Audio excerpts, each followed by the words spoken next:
All right, let's get right into it. We're not talking theory today, nope. We are walking through a real live project to see how you can take a typical, aging commercial building and drag it into the 21st century. We've got the real numbers, the actual timelines, and, most importantly, the real-world results. And you know what? This quote is the perfect place to start, because the building we're about to dissect, it isn't some fancy, unique landmark. It's the kind of place you drive past every single day.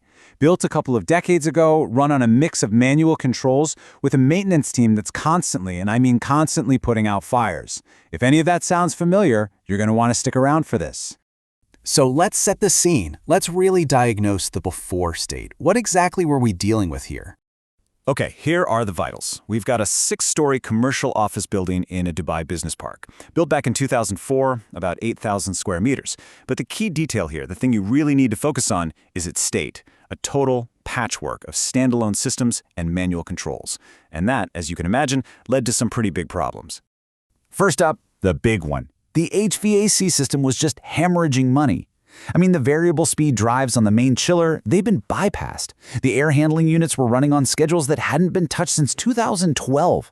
It was literally cooling completely empty floors every single weekend, just because nobody ever thought to change the schedule. Crazy, right? Next up, they were flying completely blind. There was zero electrical submetering. Think about that. The building owner had no clue which tenants were using the most energy.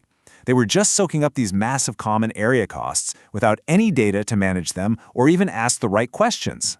And finally, the maintenance model, well, it was basically just firefighting. They had this fancy computerized maintenance system, but it was just gathering dust. Instead, almost all the work orders were being raised and tracked on WhatsApp. So the team was just constantly chasing emergencies instead of ever getting ahead of them. And this right here? This chart just says it all. It shows the real cost of all that chaos. The facilities team was spending a staggering 60% of their time on reactive, emergency work. That left only 40% for actual planned, preventative maintenance. That is a classic textbook sign of an inefficient building. So the problems are pretty clear. The big question is, how do you fix it? Well, the solution was a really smart, structured, two-phase approach. It was all designed to deliver value super quickly while building towards a fully integrated system. Here's the game plan. The whole thing was mapped out over 7 months. It kicked off with a deep dive assessment, then rolled into phase 1, which was all about the quick wins. After that came phase 2 for the deep integration, and finally, the big go live. Now, phase 1 is really interesting because it was all about that low-hanging fruit. They connected the existing chiller to a controller, which was huge. They installed sensors to get actual data on occupancy and air quality, and they put in those critical energy submeters. And get this, all of that was done in just 6 weeks for about 95,000 dirhams. Fast and effective. Phase 2, now that was the heavy lifting. This is where they brought in a cloud-based platform to pull everything together onto one simple dashboard. They also upgraded the access control, and this is the game changer, they set up predictive maintenance alerts on the most critical equipment, like the chiller. This part took about 4 months and cost 160,000 dirhams. So, you add it all up, and the total investment for the project comes to 255,000 dirhams, okay? Keep that number locked in your head, because now we get to the fun part, the return on that investment. All right, this is what it's all about, the results. Let's look at the hard data from the first 12 months after the system went live and see what that 255,000 dirham investment actually delivered. First, the big one, energy. I mean, just look at that. The drop in consumption is immediate, and it is dramatic. This is what happens when you stop cooling empty floors and your ventilation system actually responds to how many people are in the building. So what's the final number? A 23% drop in energy consumption. And that translates directly to a very real, very tangible saving of 87,000 dirhams. That's money flowing back into the business year after year after year. But the impact on operations was just as incredible. Those reactive maintenance callouts, the late-night emergency calls, they plummeted by 41%. The team completely flipped their entire working model, from being mostly reactive firefighters to mostly planned professionals. The numbers are great, but they don't tell the whole story. Sometimes, the biggest value is in the disasters that you manage to avoid. So, how much is one of those early warnings really worth? Well, check this out. Just 4 months in, The system sent an alert for an early-stage bearing failure on the chiller's main pump.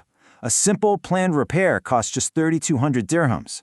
Now, if that had gone undetected, we're talking catastrophic failure, an emergency shutdown, and a bill for over 40,000 dirhams, not to mention all the disruption.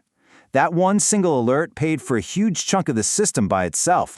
And hey, let's not forget the actual people working inside the building. Tenant satisfaction, which they measured with a net promoter score, it nearly doubled. And why? It's pretty simple. Comfort complaints about the temperature being too hot or too cold dropped by a massive 64%. People were just happier and more comfortable at work. So let's bring this all together and look at the final business case. The big question everyone wants to know: was the investment really worth it? Based on the energy savings alone, just the energy savings, the payback period for that entire 255,000 dirham investment was just under 3 years.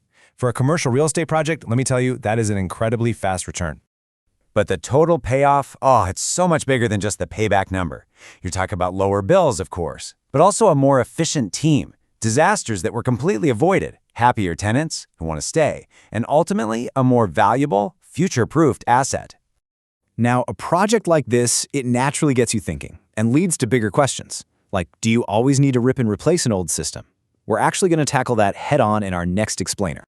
But as we've seen today, the technology is here. It works, and the business case is absolutely proven.